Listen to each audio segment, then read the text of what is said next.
नान्यदस्तीति वादिनः कामात्मानः स्वर्गपरा जन्मकर्मफलप्रदाम् क्रियाविशेषबहुलाम् भोगैश्वर्यगतिं प्रति।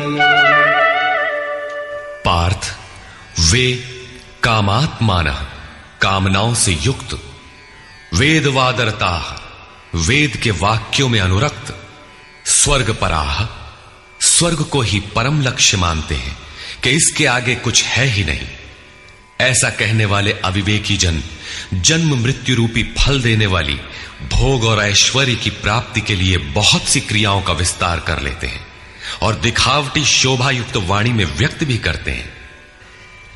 अर्थात अविवेकियों की बुद्धि अनंत भेदों वाली होती है।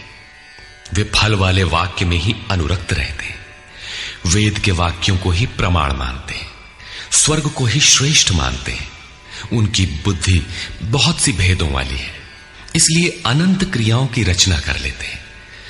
वे नाम तो परम तत्व परमात्मा का ही लेते हैं, किंतु उसकी ओट में अनंत क्रियाओं का विस्तार कर लेते हैं।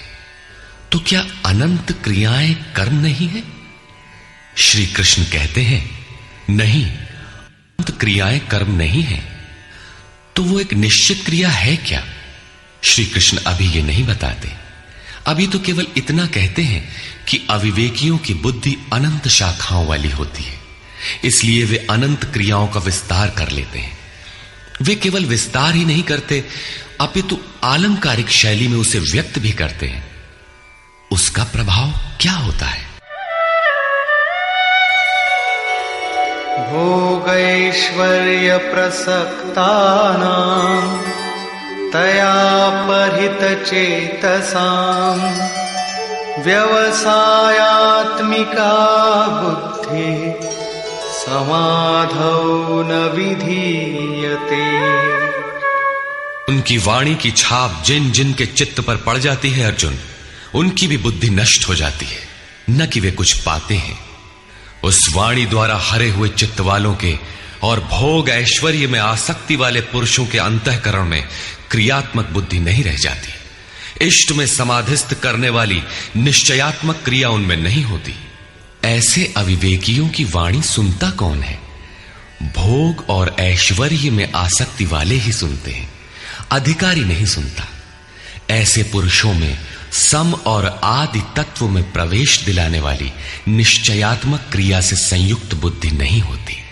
प्रश्न उठता है कि वेद वादरता, जो वेद के वचनों में अनुरक्त हैं, क्या वे भी भूल करते हैं?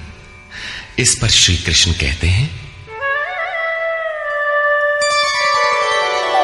त्रैगुण्य विषया वेदा निस्त्रैगुण्यो भवार्जुन निर्द्वन्द्वो नित्यसत्त्वस्थो निर्योगक्षेम आत्मवान्। अर्जुन, त्रैगुण्य विषया वेदा, वेद तीनों गुणों तक ही प्रकाश करते हैं, इसके आगे का हाल वे नहीं जानते।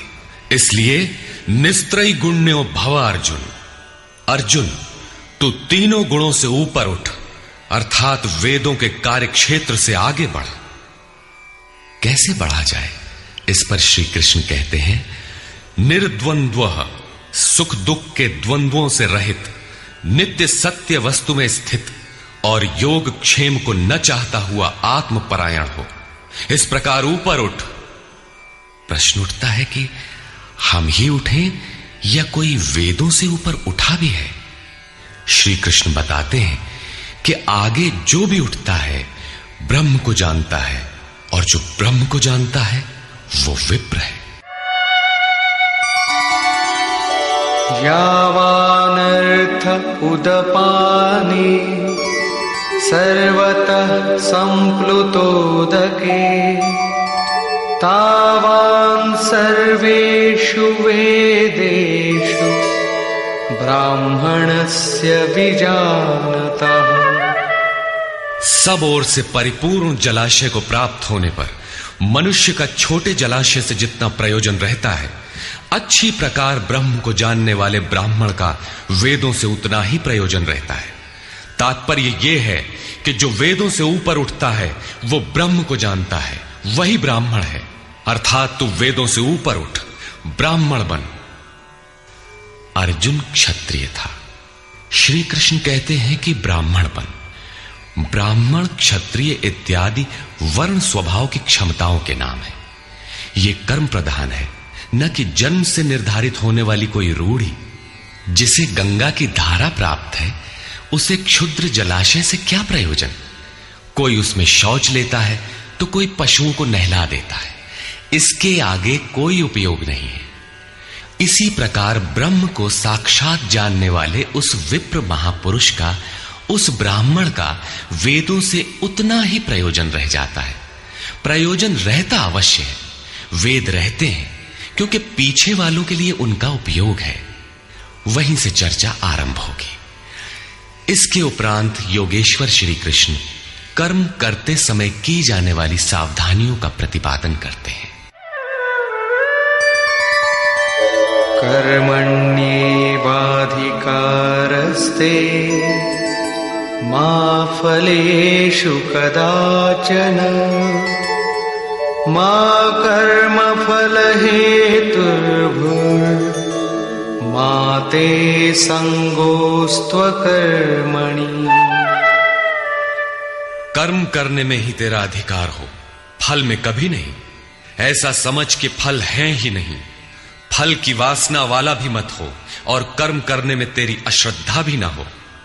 अब तक योगेश्वर श्री कृष्ण ने 39वें श्लोक में पहली बार कर्म का नाम लिया, किंतु यह नहीं बताया कि वो कर्म है क्या और उसे करें कैसे। उस कर्म की विशेषताओं पर प्रकाश डाला कि अर्जुन, इस कर्म द्वारा तू कर्मों के बंधन से अच्छी प्रकार छूट जाएगा। अर्जुन, इसमें आरंभ का अर्थात बीज का नाश नहीं है। आरंभ कर दे तो प्रकृति के पास कोई उपाय नहीं कि उसे नष्ट कर दे। अर्जुन, इसमें सीमित फल रूपी दोष भी नहीं है कि स्वर्ग रिद्धियों सिद्धियों में फंसाकर खड़ा कर दे। अर्जुन, इस कर्म का थोड़ा भी साधन जन्म मरण के भय से उद्धार कराने वाला होता है। किंतु अभी तक उन्होंने यह नहीं बताया कि वो कर्म है क्या, किया कैसे जाए। इसी अध्याय के 41वें श्लोक में उन्होंने बताया, अर्जुन, इसमें निश्चयात्मक बुद्धि एक ही है, क्रिया एक ही है। तो क्या बहुत सी क्रिया वाले भजन नहीं करते? श्री कृष्ण कहते हैं, वे कर्म नहीं करते। इसका कारण बताते हुए कहते हैं कि अविवेकियों की बुद्धि अनंत शाखा वाली होती है, इसलिए वे अनंत क्रियाओं का विस्तार कर लेते हैं। वे दिखावटी शोभा युक्त वाणी में इन क्रियाओं को व्यक्त भी करते हैं। उनकी वाणी की छाप जिनके चित्त पर पड़ जाती है, उनकी भी बुद्धि नष्ट हो जाती है। अतः निश्चयात्मक क्रिया एक ही है, लेकिन यह नहीं बताया कि वो क्रिया कौन सी है। 47वें श्लोक में उन्होंने कहा, अर्जुन, कर्म करने में ही तेरा अधिकार है, फल में कभी नहीं। फल की वासना वाला भी मत हो और कर्म करने में तेरी अश्रद्धा ना हो। अर्थात निरंतर करने के लिए उसी में लीन होकर करें। किंतु यह नहीं बताया कि वो कर्म है क्या। प्रायः इस श्लोक का उद्धरण देकर लोग कहते हैं कि कुछ भी करो, केवल फल की कामना मत करो, हो गया निष्काम कर्म योग। किंतु अभी तक श्री कृष्ण ने बताया ही नहीं कि कर्म है कौन सा जिसे करें। यहां पर केवल कर्म की विशेषताओं पर प्रकाश डाला कि कर्म देता क्या है और कर्म को करते समय बरती जाने वाली सावधानियां क्या हैं, उन पर प्रकाश डाला। प्रश्न ज्यों का त्यों बना हुआ है, जिसे योगेश्वर आगे अध्याय 3-4 में स्पष्ट करेंगे। पुनः इसी पर बल देते हैं, योगस्थः कुरु कर्माणि संगं त्यक्त्वा धनंजय सिद्ध्यसिद्ध्योः समो भूत्वा समत्वं योग उच्यते। धनंजय, आसक्ति और संग दोष को त्याग कर सिद्धि और असिद्धि में समान भाव रखकर योग में स्थित होकर कर्म कर। कौन सा कर्म? निष्काम कर्म कर। समत्वम योग उच्यते। ये समत्व भाव ही योग कहलाता है। विषमता जिसमें ना हो ऐसा भाव समत्व कहलाता है। रिद्धियां सिद्धियां विषम बनाती है, आसक्ति हमें विषम बनाती है, फल की इच्छा विषमता पैदा करती है। इसीलिए फल की वासना न हो, फिर भी कर्म करने में अश्रद्धा ना हो। देखी सुनी सभी वस्तुओं में आसक्ति का त्याग करके प्राप्ति और अप्राप्ति के विषय में न सोचकर केवल योग में स्थित रहते हुए कर्म कर। योग से चित्त चलायमान न हो। योग एक पराकाष्ठा की स्थिति है और एक प्रारंभ की स्थिति भी होती है। प्रारंभ में भी हमारी दृष्टि लक्ष्य पर ही रहनी चाहिए। अतः योग पर दृष्टि रखते हुए कर्म का आचरण करना चाहिए। समत्व भाव अर्थात सिद्धि और असिद्धि में समभाव ही योग कहलाता है। जिसको सिद्धि और असिद्धि विचलित नहीं कर पाती, विषमता जिसमें पैदा नहीं होती, ऐसा भाव होने के कारण यह समत्व योग कहलाता है। ये इष्ट से समत्व दिलाता है, इसीलिए इसे समत्व योग कहते हैं। कामनाओं का सर्वथा त्याग है, इसलिए इसे निष्काम कर्म योग कहते हैं। कर्म करना है, इसलिए इसे कर्म योग कहते हैं। परमात्मा से मेल कराता है, इसलिए इसका नाम योग अर्थात मेल है। इसमें बौद्धिक स्तर पर ध्यान रखना पड़ता है कि सिद्धि और असिद्धि में समभाव रहे, आसक्ति न हो, फल की वासना न आने पाए। इसलिए यही निष्काम कर्म योग बुद्धि योग भी कहा जाता है। दूरेण ह्यवरं कर्म बुद्धियोगात् धनञ्जय बुद्धौ शरणमन्विच्छ कृपणाः फलहेतवः। धनंजय, अवरम कर्म, निकृष्ट कर्म, वासना वाले कर्म बुद्धि योग से अत्यंत दूर है। फल की कामना वाले कृपण हैं। वे आत्मा के साथ उदारता नहीं बरतते। अतः समत्व बुद्धि योग का आश्रय ग्रहण कर।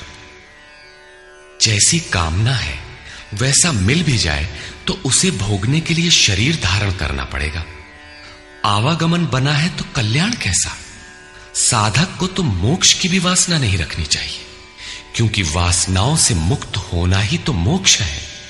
फल की प्राप्ति का चिंतन करने से साधक का समय व्यर्थ नष्ट हो जाता है और फल प्राप्त होने पर वो उसी फल में उलझ जाता है। उसकी साधना समाप्त हो जाती है। आगे वो भजन क्यों करे? वहां से वो भटक जाता है। इसलिए समत्व बुद्धि से योग का आचरण करें। ज्ञान मार्ग को भी श्री कृष्ण ने बुद्धि योग कहा था कि अर्जुन, ये बुद्धि तेरे लिए ज्ञान योग के विषय में कही गई। और यहां निष्काम कर्म योग को भी बुद्धि योग कहा गया। वस्तुतः दोनों में बुद्धि का दृष्टिकोण का ही अंतर है। उसमें लाभ हानि का रिकॉर्ड रखकर उसे जांच कर चलना पड़ता है। इसमें भी बौद्धिक स्तर पर समत्व बनाए रखना पड़ता है। इसलिए इसे समत्व बुद्धि योग कहा जाता है। इसलिए धनंजय, तू समत्व बुद्धि योग का आश्रय ग्रहण कर, क्योंकि फल की वासना वाले अत्यंत कृपण हैं। बुद्धियुक्तो जहातीह उभे सुकृत दुष्कृते तस्माद्योगाय युज्यस्व योग कर्मसु कौशलम्। समत्व बुद्धि युक्त पुरुष पुण्य पाप दोनों को ही इसी लोक में त्याग देता है, उनसे लिपायमान नहीं होता। इसलिए समत्व बुद्धि योग के लिए चेष्टा कर। योगः कर्मसु कौशलम। समत्व बुद्धि के साथ कर्मों का आचरण कौशल ही योग है। संसार में कर्म करने के दो दृष्टिकोण प्रचलित हैं। लोग कर्म करते हैं तो उसका फल भी अवश्य चाहते हैं, या फल न मिले तो कर्म करना ही नहीं चाहते। किंतु योगेश्वर श्री कृष्ण इन कर्मों को बंधनकारी बताते हुए आराधना को एकमात्र कर्म मानते हैं। इस अध्याय में उन्होंने कर्म का नाम मात्र लिया। अध्याय 3 के 9वें श्लोक में उसकी परिभाषा दी और चौथे अध्याय में कर्म के स्वरूप पर विस्तार से प्रकाश डाला। प्रस्तुत श्लोक में श्री कृष्ण ने सांसारिक परंपरा से हटकर कर्म करने की कला बताई कि कर्म तो करो, श्रद्धा पूर्वक करो, किंतु फल के अधिकार को स्वेच्छा से छोड़ दो। फल जाएगा कहां? यही कर्मों के करने का कौशल है। निष्काम साधक की समग्र शक्ति इस प्रकार कर्म में लगी रहती है। फिर भी जिज्ञासा स्वाभाविक है कि क्या सदैव कर्म ही करते रहना है या इसका कुछ परिणाम भी निकलेगा? इसे देखें। कर्मजं बुद्धियुक्ता हि फलं त्यक्त्वा मनीषिणः जन्मबन्ध विनिर्मुक्ताः पदं गच्छन्त्यनामयम्। बुद्धि योग से युक्त ज्ञानी जन कर्मों से उत्पन्न होने वाले फल को त्याग कर जन्म और मृत्यु के बंधन से छूट जाते हैं। वे निर्दोष अमृतमय परम पद को प्राप्त होते हैं। अर्जुन की दृष्टि त्रिलोकी के साम्राज्य तथा देवताओं के स्वामीपन तक ही सीमित थी। इतने तक के लिए भी वो युद्ध में प्रवृत्त नहीं हो रहा था। यहां श्री कृष्ण उसे नवीन तथ्य उद्घाटित करते हैं कि आसक्ति रहित कर्म द्वारा अनामय पद प्राप्त होता है। निष्काम कर्म योग परम पद को दिलाता है, जहां मृत्यु का प्रवेश नहीं है। इस कर्म में प्रवृत्ति कब होगी? यदा ते मोह कलिलं बुद्धिर्व्यतितरिष्यति तदा गन्तासि निर्वेदं श्रोतव्यस्य श्रुतस्य च। जिस काल में तेरी साधक की बुद्धि मोह रूपी दलदल को पूर्णतः पार कर लेगी, लेश मात्र भी मोह न रह जाए, उस समय जो सुनने योग्य है उसे तू सुन सकेगा और सुने हुए के अनुसार वैराग्य को प्राप्त हो सकेगा, अर्थात उसे आचरण में ढाल सकेगा। अभी तो जो सुनने लायक है उसे न तो तू सुन पाया है और आचरण का तो प्रश्न ही नहीं खड़ा होता। इसी योग्यता पर पुनः प्रकाश डालते हैं। श्रुति विप्रतिपन्ना ते यदा स्थास्यति निश्चला समाधावचला बुद्धि तदा योगमवाप्स्यसि। अनेक प्रकार के वेद वाक्यों को सुनकर विचलित हुई तेरी बुद्धि जब परमात्म स्वरूप में समाधिस्थ होकर अचल स्थिर ठहर जाएगी, तब तू समत्व योग को प्राप्त होगा, पूर्ण समस्थिति को प्राप्त करेगा, जिसे अनामय परम पद कहते हैं। यही योग की पराकाष्ठा है और यही अप्राप्त की प्राप्ति है। वेदों से तो शिक्षा ही मिलती है, किंतु श्री कृष्ण कहते हैं श्रुति विप्रतिपन्ना। श्रुतियों के अनेक सिद्धांतों को सुनने से बुद्धि विचलित हो जाती है। सिद्धांत तो अनेकों सुने, लेकिन जो सुनने योग्य है लोग उससे दूर ही रहते हैं। ये विचलित बुद्धि जिस समय समाधि में स्थिर हो जाएगी, तब तू योग की पराकाष्ठा अमृत पद को प्राप्त करेगा। इस पर अर्जुन की उत्कंठा स्वाभाविक थी कि वे महापुरुष कैसे होते हैं जो अनामय परम पद में स्थित है, समाधि में जिनकी बुद्धि स्थिर है। उसने प्रश्न किया। अर्जुन उवाच।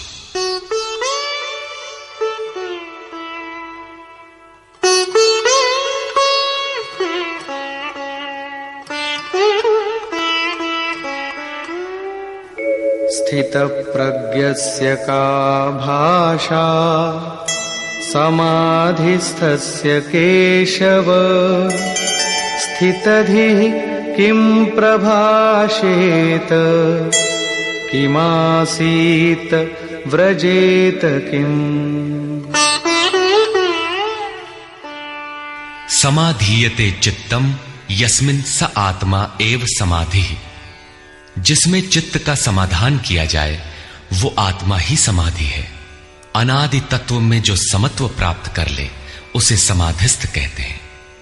अर्जुन ने पूछा, केशव, समाधिस्थ स्थिर बुद्धि वाले महापुरुष के क्या लक्षण हैं? स्थित प्रज्ञ पुरुष कैसे बोलता है, वो कैसे बैठता है, वो कैसे चलता है? 4 प्रश्न अर्जुन ने किए।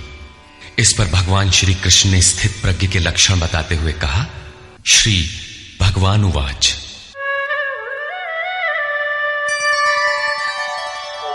प्रजहाति यदा कामान् सर्वान् पार्थमनोगतान् आत्मन्येवात्मना तुष्टः स्थितप्रज्ञस्तदुच्यते। पार्थ, जब मनुष्य मन में स्थित संपूर्ण कामनाओं को त्याग देता है तब वो आत्मा से ही आत्मा में संतुष्ट हुआ स्थिर बुद्धि वाला कहा जाता है। कामनाओं के त्याग पर ही आत्मा का दिग्दर्शन होता है। ऐसा आत्माराम आत्मतृप्त महापुरुष ही स्थित प्रज्ञ है। दुःखेष्वनुद्विग्नमनः सुखेषु विगतस्पृहः वीतरागभयक्रोधः स्थितधीर्मुनिरुच्यते। दैहिक, दैविक तथा भौतिक दुखों में जिसका मन उद्विग्न नहीं होता, सुखों की प्राप्ति में जिसकी स्पृहा दूर हो गई है तथा जिसके राग, भय और क्रोध नष्ट हो गए हैं, मननशीलता की चरम सीमा पर पहुंचा हुआ मुनि स्थित प्रज्ञ कहा जाता है। उसके अन्य लक्षण बताते हैं।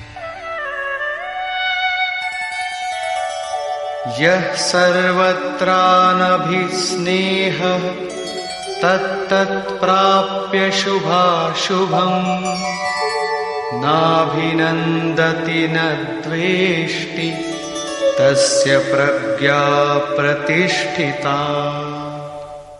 जो पुरुष सर्वत्र स्नेह रहित हुआ, शुभ अथवा अशुभ को प्राप्त होकर न तो प्रसन्न होता है और न द्वेष करता है, उसकी बुद्धि स्थिर है। शुभ वो है जो परमात्म स्वरूप में लगाता है, अशुभ वो है जो प्रकृति की ओर ले जाने वाला होता है।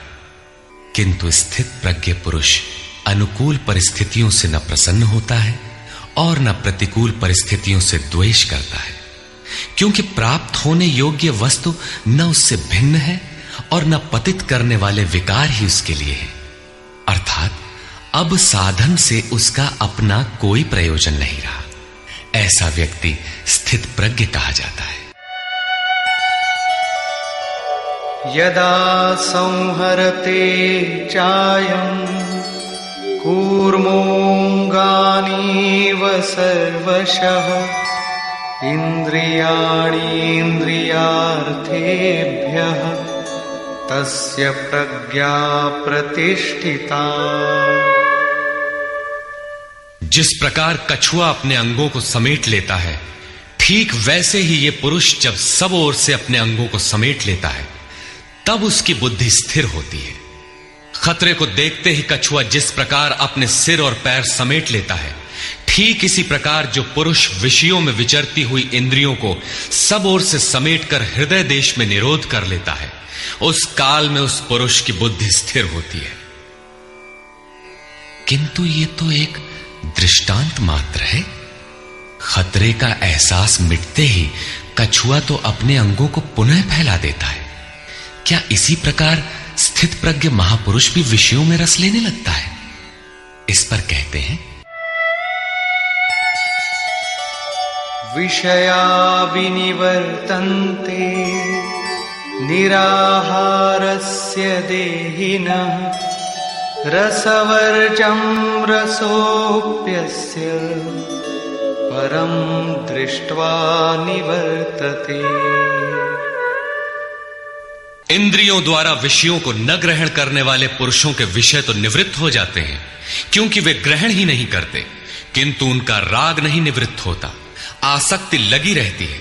संपूर्ण इंद्रियों को विषयों से समेटने वाले निष्काम कर्मी का राग भी परम दृष्टवा, परम तत्व परमात्मा का साक्षात्कार करके निवृत्त हो जाता है। महापुरुष कछुए की तरह अपनी इंद्रियों को विषयों में नहीं फैलाता। एक बार जब इंद्रियां सिमट गईं तो संस्कार ही मिट जाते हैं, पुनः वे नहीं निकलते। निष्काम कर्मयोग के आचरण द्वारा परमात्मा के प्रत्यक्ष दर्शन के साथ उस पुरुष का विषयों से राग भी निवृत्त हो जाता है। प्रायः चिंतन पथ में हठ करते हैं। हठ से इंद्रियों को रोककर वे विषय से तो निवृत्त हो जाते हैं, किंतु मन में उनका चिंतन राग लगा रहता है। ये आसक्ति परम दृष्टवा परमात्मा का साक्षात्कार करने के बाद ही निवृत्त होती है, इसके पूर्व नहीं। पूज्य महाराज जी इस संबंध में अपनी एक घटना बताया करते थे। गृह त्याग से पूर्व उन्हें 3 बार आकाशवाणियां हुई थी। हमने पूछा, महाराज जी आपको आकाशवाणी क्यों हुई, हम लोगों को तो नहीं हुई? तब इस पर महाराज जी कहे, हो ई शंका मोहू के बही रही, अर्थात ये संदेह मुझे भी हुआ था।